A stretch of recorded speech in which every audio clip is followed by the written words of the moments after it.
ओम नमो ओंकारेश्वर देवताय नमः. ओम नमः शिवाय. ओम नमः शिवाय. अवधूत चिंतन श्री गुरुदेव दत्त. मंडळी, शंका समाधान या कार्यक्रमासाठी मी संगमेश्वर गिरी श्री क्षेत्र ओंकारेश्वर देवस्थान बिलोद्यान जानेगाव इथून आपलं सर्वांचं हार्दिक स्वागत करतो. मंडळी, आज मी तुम्हाला काही महत्वाच्या गोष्टी सांगणार आहे, कारण खूप काही प्रश्न साठलेत माझ्यापाशी.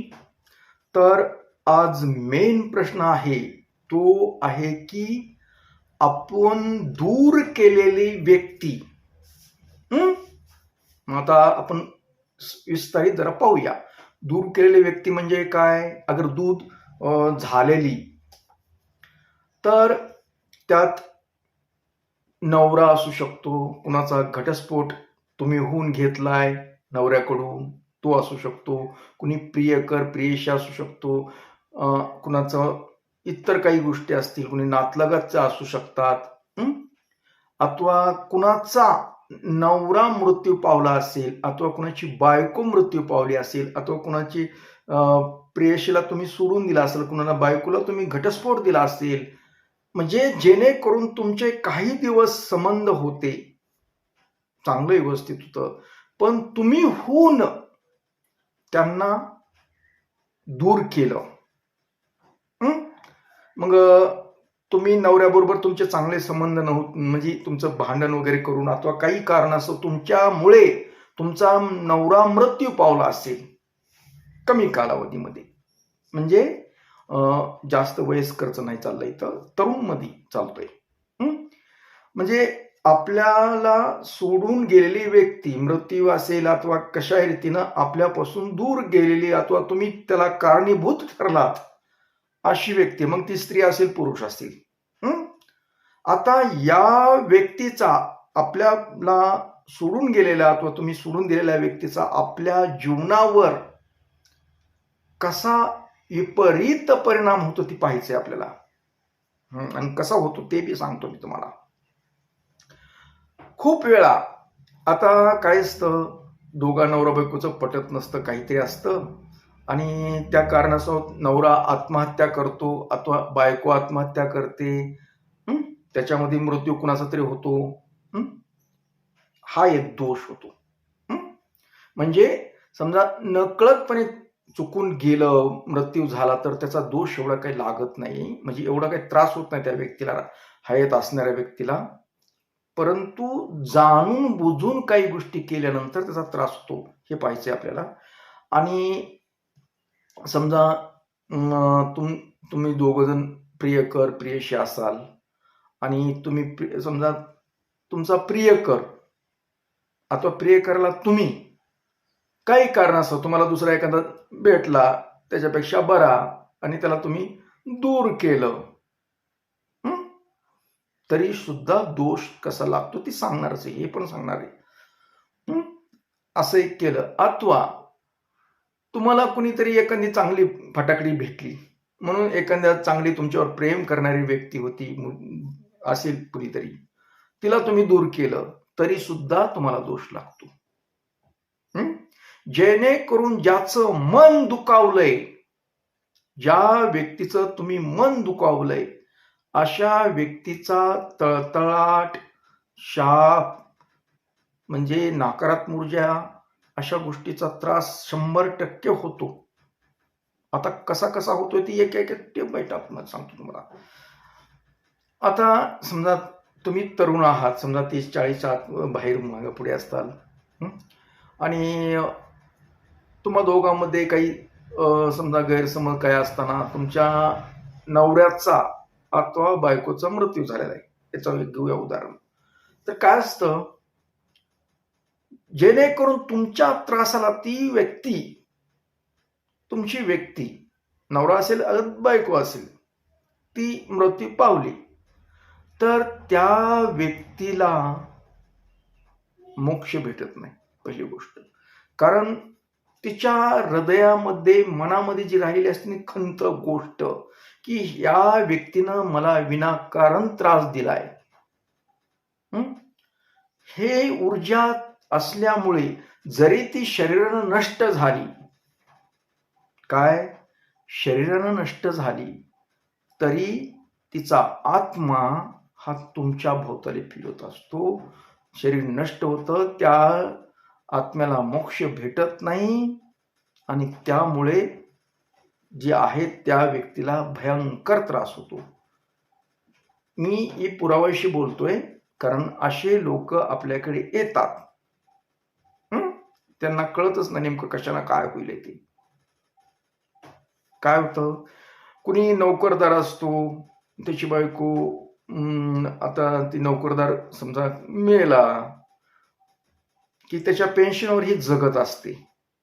मागलीची बाई न ते बायको त्याच्या पेन्शनवर, मग त्याची कमाई शेवटी त्यानं कमवलेलं, त्याची काय मेहनत होती, त्याचं शिक्षण होतं, त्यानं जी कमवलेलं आहे हे बायकोसाठी ठेवून गेला, पण बायको ती सहज आनंदानं नाही ना गेला. तो आनंदानं गेला तर खूप सुख लाभतं, कारण समजा नैसर्गिकरित्या मृत्यू झाला तर त्याला सुख लाभतं. त्या महागल्या व्यक्तीला सुद्धा त्याचा आशीर्वाद राहतो, ती सदैव राहतेच तिथे, पण ती त्रास देत नाही. परंतु असे समजा तो व्यक्ती नवरा असेल आणि त्याचा मृत्यू झालाय आणि ही बाई त्याला कारणीभूत असेल, त्याच्या मृत्यूला कारणीभूत असेल. मग कारण अनेक असू शकतात. हिचं काहीतरी बाहेर कुठं असू शकल्यानंतर त्याच्या जाचं तो आत्महत्या करतो, तो मरतो अथवा मारला असेल असं समजूया. आणि समजा त्याचं जी काय मिळकत आहे, त्याचं घरदार काय असेल काय असेल, त्याच्यावर ही त्याचं खाते. म्हणलं हिला खाऊ देत नाही तो नीट, त्याचा आत्मा ह्या व्यक्तीला नीट खाऊ देत नाही. असे अनेक उदाहरण आहेत. आता ही माझा हा व्हिडिओ बघितल्यानंतर तुम्हाला जर जवळपास कोणी व्यक्ती असेल तशी, तर तिचे बघा परिस्थिती. ती सतत आजारी असते, लक्षात घ्या. आजारी असले म्हणजे नट्टापट्टा करून राहत असेल व चकचकीत, पण आतून जळतंय तिचं मन आतून निस्तं जळायला असतं. तिला काही ना काही प्रॉब्लेम असतो सतत, म्हणजे मानसिक ताण असतो, म्हणजे दुखणं, ही शारीरिक आजार, खूप त्रास असतो. काही कधी बोलून दाखवत नाहीत अशा व्यक्ती, पण त्यांना भयंकर त्रास असतो. पण आपल्याला समोरच्या व्यक्तीला कळतं ना त्याचा चेहरा वगैरे बघून, पण ती बळच हसू आणण्याचा प्रयत्न करतात, बळच आनंदात आहे असं दाखवतात, पण आनंदात नसतं. कारण तिच्या तो नवऱ्याचा जो आत्मा असतो ना, तो आत्मा तिला स्वस्थ बसू देत नाही. त्याला कारण, आणि त्यातल्या त्यात त्या बाईनं काहीतरी कुठं ना करावं, दुसऱ्या लोकांशी कुणाशी संबंध ठेवावेत, अथवा मैत्री असेल, कुठलं काहीतरी समजा नवऱ्याच्या ठिकाणी मानित असेल एखाद्या व्यक्तीला, पुरुषाला, तर त्यावेळेस तर अति त्रास होतो त्या गोष्टीला. ती खूप आनंदासाठी करते, पण क्षणिक आनंदाचं सोडून बाकीचा खूप त्रास असतो तिला. आणि ह्या त्रासात मध्ये काय होतं, तिचीच ती अपत्य असतात, मुलं असतात. मुलं अगं तुम्ही नातलग असतात, त्या व्यक्तीला किंमत देत नाहीत. लक्षात घ्या, अजिबात किंमत देत नाही. वरून तितक्यापुरतं दाखवतात, पण आत त्यांच्या आतून ह्या व्यक्तीविषयी खूप असं तिरस्कार असतो. कारण ही वागते, तिला वाटतं की माझं काय जे चाललंय ते दिसतच नाही, माझं काय जे चाललंय हे दिसतच नाही असं वाटतं तिला. सभ्यपणाचा आव आणते, सभ्यपणानं आव आणते. मी खूप सभ्य असं दाखवते, परंतु ही जी अंतर्गत ऊर्जा असते ती समाजाला दिसत असते. त्यात नातलगा तर दिसते, मग त्यात मुलं असतील, नातलं कुणी असतील, कोणी सासू सासरे असतील, दिरं असतील, कुणी असेल, जाऊ वगैरे, ह्यांना दिसतं त्याचं हिचं नाटकं सगळे. म्हणून हिच्याकडे जो बघण्याचा दृष्टिकोन असतो ना, फार विचित्र असतो. हिला मान सन्मान कुठंही मिळत नाही, म्हणजे देत नाही, तुच्छतेने बघतात हिच्याकडे. त्याला कारण म्हणजे ती विधवा झाली म्हणून कारण नसतं एवढं. हिची वागणूक म्हणजे दिसते वरून, म्हणजे चांगली वागलेवणी, पण आतून हिचं जे काय चाललेलं असतं ना हे माहीत असतं. जसं का म्हणतात ना, मांजराला डोळे, म्हणजे मांजर दूध पिताना डोळे झाकून पितो, म्हणजे त्याला वाटतं की कुणी बघत नाही आपल्याला. पण सगळं बघत असतं घरदार, मांजर डोळे चाकून दूध पेलेलं. तसं ह्या व्यक्तीचं असतं. हे फक्त स्वतःला समजते की माझं काहीच कोणाला कळत नाही, मी काय करते, पण सर्वच माहीत असतं. आणि त्याचाच परिणाम ह्या तिच्या म्हणजे तिच्या समाजाजवळच्या व्यक्तीवर परिणाम असतो. आणि त्या परिणामाचा परिणाम म्हणजे हिला ती नीट बघत नाही, नीट म्हणजे तिला तेवढंही विचारत नाही, असं करतात तिला. तर हे झालं अशी. आता हीच गोष्ट बायकोच्या संदर्भात, समजा बायको समजा गेली, तरी बायको गेली तर बायकोचा आत्मा, तिचा जो आत्मा असतो, आता ही नवऱ्याच्या बद्दल बोललो, तसं बायकोचा जो आत्मा असतो तो सुद्धा आत्मा घरामध्ये राहतो. तरुण बायको गेल्यानंतर तिचा जो आत्मा आहे तो घरामध्ये भटकत असतो. नवऱ्याचे काय हे नाटकं चालले, अगर त्यानं लग्न दुसरं केलं तरी त्याला सुख लाभत नाही. ह्या दोघांमध्ये सुद्धा विदुष्ट येतं. कारण ती संसार नीट होऊ देत नाही, कारण तिला दुखवलेला असतं अगोदर. जसा ह्या बाईला परिणाम ह्या नवरा गेल्यानंतर होतो, तसाच बायको गेल्यानंतर ह्या नवऱ्याला सुद्धा हाच परिणाम असतो. मानसिक स्वास्थ्य असतं, तो आजारी असतो, अथवा नवरा बायको तर जमत नाही, ते कुठेतरी म्हणजे जवळ थांबतच नाही. थोडक्यात म्हणजे त्यांचं सूत्र चांगली नसतात, त्याला आनंद नसतोच घरामध्ये. कशामुळे नसतो? ही जी बायकोचा अतृप्त आत्मा फटकत असल्यामुळे घरामध्ये ती आनंद लाभू देत नाही. हे कारण.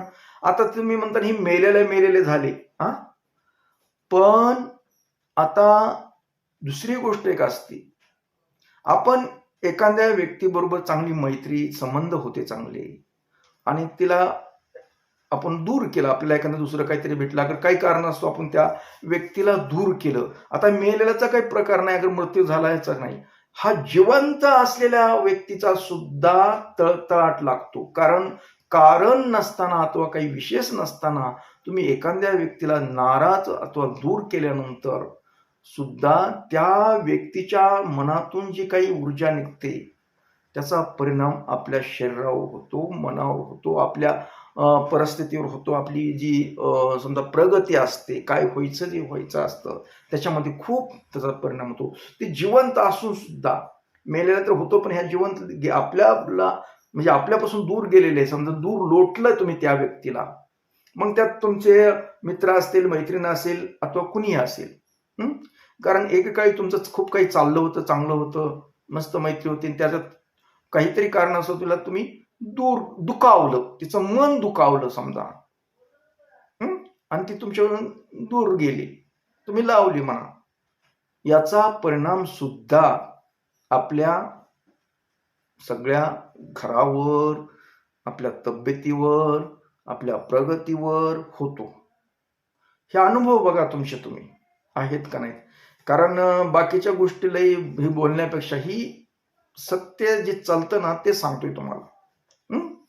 तर एवढं याच्यातून सांगायचं म्हणजे काय, आता मग कोणतेही असतील नाते गोते तुमचे कुठले असेल, याच्यातून बाहेर पडायचं असेल तर काय, शक्यतो आपण इतकं दुरावा होईल, जे जिवंत आहे ते मेले नाही, तसे दूर लोटले तर शक्यतो लोटले तरी त्यांच्याशी मैत्रीपूर्वक राहावं. थोडंसं मनात असलं तरी त्यांचं मन दुखावेल असं त्यांच्याशी वागू नये. अगर त्यांना तितका भयंकर राग येईल असं त्यांना दूर करू नये. आदरपूर्वक दूर करा. तुम्हाला नाही न पटत त्याचं तुमचं, अगर तिचं तुमचं, तर तुम्ही असं हळूहळू ही करा. म्हणजे एकदम तोडू नका, कारण एकदम तोडलं, रबर तुटलं की तेवढाच फटका बसतो तुम्हाला तुमच्या जीवनात. मग तुम्ही स्त्री असा पुरुष असा दोघांना मी सांगतोय, हे सगळे कसं असतात, ही जी चालतं ना माइंड आपलं, ही ऊर्जा जी असते, ऊर्जा शक्ती, ही शक्ती जरी तुम्ही विज्ञान तुम्हाला मानत नसेल, काही नसेल, पण प्रत्यक्ष जी भोगतात ना त्यांना याचा अनुभव आहे. आता आपण शिकल्याचं म्हणजे काय असतं, मेलन गेलं ते गेलं, त्याचा काय परिणाम होणार आहे आपल्यावर, याचा असं ती असतंय ना, ते म्हणजे ज्याचं जळतं ना त्यालाच कळतं. ज्यानं ही अनुभवलंय त्याला माहित, त्याला विचारा तुम्ही काय म्हणा आहे का नाही, मग तू सांगेल तुम्हाला तू. तर एकंदरीत सांगायचंय काय, आता परत आता याच्यावर उपाययोजना काय करायची ते सांगतो. जर तुमचा पती समजा काही तुमच्या दोघांचे वारला, मृत्यू झाला, तरुणपणामध्ये गेलेत ते समजा, तर एकच सांगतो तुम्हाला, झालं गेलं त्यावेळेस गेलं, पण आता त्याचा आत्मा तृप्त करायचा असेल तर नियमितपणे त्याची जी तिथी असते, जे गेलेलं आहे, मृत्यू झालेली तिथी असते ती, त्या तिथीला आठवून त्याच्यासाठी त्याला जे काय आवडत होतं काय नाही हे नैवेद्य वगैरे ठेवणे. थोडंसं अगर घरात नवजुनं काही पदार्थ केला, अमुक इडलीच आवडत होती, डोशाच आवडत होता, अथवा भजीच आवडत होते, अथवा काय जे असेल ते, कुणाला का आवडतं काय सांगता येते का हो? ते काय जे आवडत तुम्हाला माहित असतं. मी त्याची बायको, अगर तुम्ही नवरा बायको तुम्हाला माहित असेल कोणाला कोण काय आवडत होतं ते, मग ते पदार्थ त्याला नैवेद्य म्हणून ठेवायचे आणि त्यानंतर गाईला चारून टाकू शकता, काय तुमच्या सोयीनुसार पक्ष्यांना वगैरे. हा प्रकार करता येतो तुम्हाला एक त्याला तृप्त करण्यासाठी. आणि त्याची कधीमधी आठवण, चांगली आठवण, आणि सगळ्यात महत्वाचं म्हणजे जे तुम्ही चूक केली आहे ते तुम्हाला माहित आहे, नक्की तुम्हाला माहित आहे. तुम्ही काय केली, काय कुटाणा केला, अगर काय करतात कुटाणा सध्या, हे तुम्हाला माहित आहे, चांगलं माहित असतं. इतराला जरी तुम्ही लपवून टाकत असलात ना, स्वतःच्या मनाला माहित असतं आपण किती शहाणे ते. त्याच्याबद्दल त्या अतृप्त आत्म्याला माफी मागायची, आत्म्याशी हात जोडून पदार्थ ठेवायचा, माझ्याकडून झाली चूक झाली, क्षमा असावी. आणि समजा काय जे झालं त्याच्याबद्दल मला खूप खेद आहे वगैरे, असं तुम्हाला जे बोलायचंय ना तर बोला, डोळे झाकून शांत चित्तानं त्याचं स्मरण करून त्या व्यक्तीला डोळ्यापुढे आणा आणि त्या व्यक्तीशी बोला तुम्ही. बघा, तुम्हाला बरं वाटेल, 100% बरं वाटेल. मग ते तुमची बायको असेल, तुमचा ते नवरा असेल, कुणी तुमचं जे आहे ती, कारण तुम्ही जी काही चुका करता, प्रत्येक जण नाहीत करत, पण बरेच लोकांना ज्यांना त्रास आहे त्यांनी चुका 100% केलेल्या असतात, लक्षात घ्यायचं.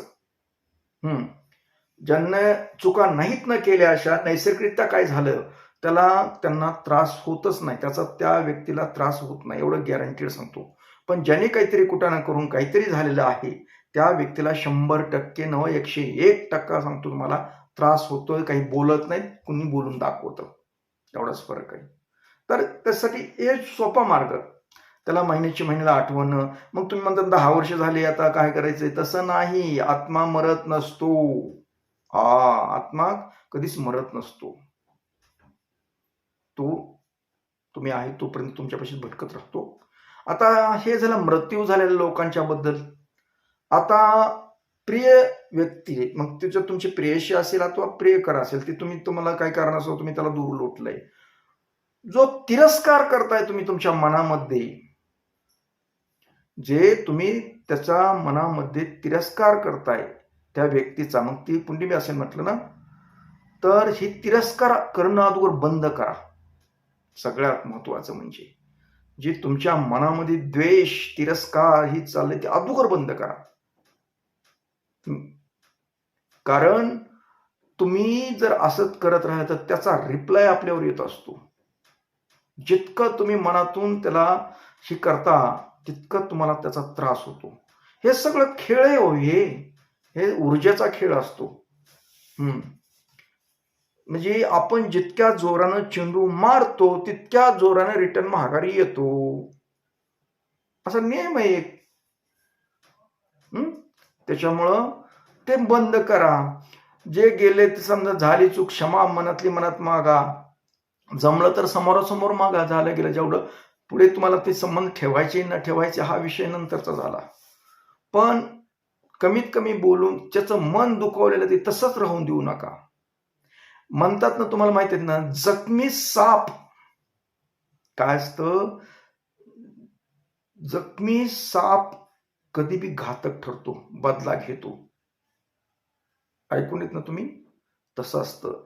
एखाद्याच्या आत्म्याला दुखवल्यानंतर तो कशा पद्धतीनं तुमचा बदला घेईन ना, हे तुम्हाला बी कळणार नाही. कळतच नाही. अर्धवट काम करायचं नाही ते. जखमी कधीच करायचं नाही. आणि त्यातल्या हृदयाला भिडणारी जखम तर अजिबात करायची नाही. ह्या सोप्या गोष्टी, ही देवधर्म अगर इतर काही गोष्टी लांब राहिल्या हो, हे आपल्या हाताने आपण संकट आणतो. आपण आपल्याच हाताने संकट निर्माण करतो. फक्त आपली वागणूक, समोरच्याला तुच्छ समजणं, कुठं काही करणं, थोडे आपण स्वतःला लय शहाणे असं समजणं, समोरची किंमत कमी करणं, एखाद्याची मन दुखविणं, हे स्वतःला तुम्हाला लय वाटतं, लय असं. पण हे तुम्ही त्याचं, ही जी केलेले कार्यक्रम आहेत ना, त्याचं तुम्हाला फळ भेटतं, एवढं लक्षात घ्या. पण ते कळत नाही, मानायला तयार नसते की अशामुळं असं म्हणून. पण मी सांगतो की तुम्हाला, ह्याच्यामुळं हे असं आहे. एखाद्याचे मन दुखवून, तळतळाट घेऊन, एकांचा विश्वासघात केल्यानंतर सुद्धा हे आपल्याला असे त्रास होतात. कमीत कमी मनात क्षमा मागा. त्या व्यक्तीचे जमलं तर थोडं नॉर्मलमध्ये चूक झाली असं हे करा. नकळत झालं बघा, तुम्हाला काहीच होणार नाही. तुम्हाला आरोग्य लाभून, तुम्हाला असा जे त्रास व्हायला, मानसिक व्हायला, आर्थिक व्हायला, सगळ्याच गोष्टीत त्रास व्हायला, हे बंद होऊन जातं हो, बंद होऊन जातं. आणि ह्या गोष्टीमुळे तुमचे मुलं, कारण तुम्ही किती शहाणे आहेत हे त्यांना माहीत असतं. म्हणलं ना मगाशी, नातलागारी माहीत असतं. हे तुम्हाला वाटतं की काही कळत नाही, सगळंच माहीत असतं. एवढं शक्यला कळत आहे लहान 4-5 वर्षातल्या लेकरांना. आता तर मोठ्याले घोडे झाले असले तर मग तर काहीच कामच नाही. तुम्ही काय करता, तुम्ही काय करता, सगळं माहीत असते. बाहेरच्या लोकांना माहीत आहे, घरच्याला काय माहीत नाही तुम्ही काय करताय, ती सगळं माहीत असते. आणि त्याच्यामुळे तुमची किंमत कमी केल्या जाते. तुम्हाला जे वाटतं ना, मी त्यांच्यासाठी काय करायले, काही करा तुम्ही. एखाद्याचं मन तुमच्याबद्दल बिघडलं ना, ते निवळतच नाही, ते कायमस्वरूपी राहतं.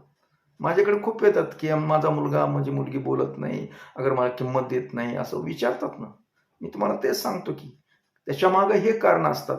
तुम्ही काहीतरी कार्यक्रम केलेले असतात, अंधारातले कार्यक्रम करत असतात, आता केलेले असतात, हे माहीत असतं त्यांना. म्हणजे आपल्या आईचं अथवा वडिलाचं काय रेकॉर्ड आहे हे त्या लेकरांना माहीत असतं. त्याच्यामुळं आपली किंमत आपल्या हातानं आपण कमी करतो. आपण त्याचा परिणाम आहे सगळा. लेकरं न सांभाळणं, कुठे काही न करणं, अगर लेकरं किंमत न देणं. त्याच्यामुळे आपल्याला किंमत वाटते तर आपण एक तर नीट काशी करावी, नीट, आणि उगाच सभ्यपणाचा आव आणून हे असं काही उपयोग नाही होत. खरं ती खरंच असतं. तुम्ही वागताय तर स्पष्ट वागा. तुम्ही लपून छपून असले कार्यक्रम काहीच करायचे नसतात. हे लपून छपून कार्यक्रमाचं उलट बिंदास्त राहिलं तर काय होतं, ताण येत नाही. पण लपून छपून चालले ताण, कोणी बघतं काय की, कोणी कायला माहित होतं का, हे उगाच आहे का नाही, माहीत तर असतंय सगळ्यांनाच हो, तुम्ही काय करतात हे माहीत असतंय. पण तुमच्या मनात बी शंका, चुक चुक चुक चुक चुक चुक वाटतं. त्याच्यापेक्षा आपलं जे आहे ते आहे, स्पष्ट, एकदम सूर्यप्रकाशावर निर्मळ राहायचं. स्पष्ट जे असेल तर असेल, चलू द्या दणका, काही अडचण नाही. तर सांगायचं म्हणजे, तर अशा वेळी फक्त एक सोप्या गोष्टी, सोपे उपाय आहेत की बाबा क्षमा मागणं, तो झाली चूक असेल तर त्याच्याबद्दल दिलगिरी व्यक्त करणं. अशा गोष्टी करून आपल्याला जे मानसिक संतुलन जे बिघडलेलं आहे ते दूर करता येतं. आणि गेलेल्यांसाठी नैवेद्य हा त्यावर एक उपाय आहे. हे प्रयोग करून बघितले, सांगितले लोकांना, त्याचा चांगला अनुभव आहे. म्हणून मी तुम्हाला पण सांगतो, जर तुमच्यापैकी कुणी जर असेल चुकून हुकून, कारण व्हिडिओ बघणारे बरेच बघतात ना, तुमच्यापैकी जर कुणी अशा पद्धतीतून गेला असेल अथवा काही असेल तर तुमच्यासाठी ही एक उपाययोजना सांगितली. तर असो मंडळी, याबरोबरच आजचा हा शंका समाधान कार्यक्रम इथेच थांबूया आणि परत भेटूया पुढील कार्यक्रमात अशाच एखाद्या खेशासह. तोपर्यंत मंडळी, ओम नमः शिवाय. जय हिंद, जय भारत.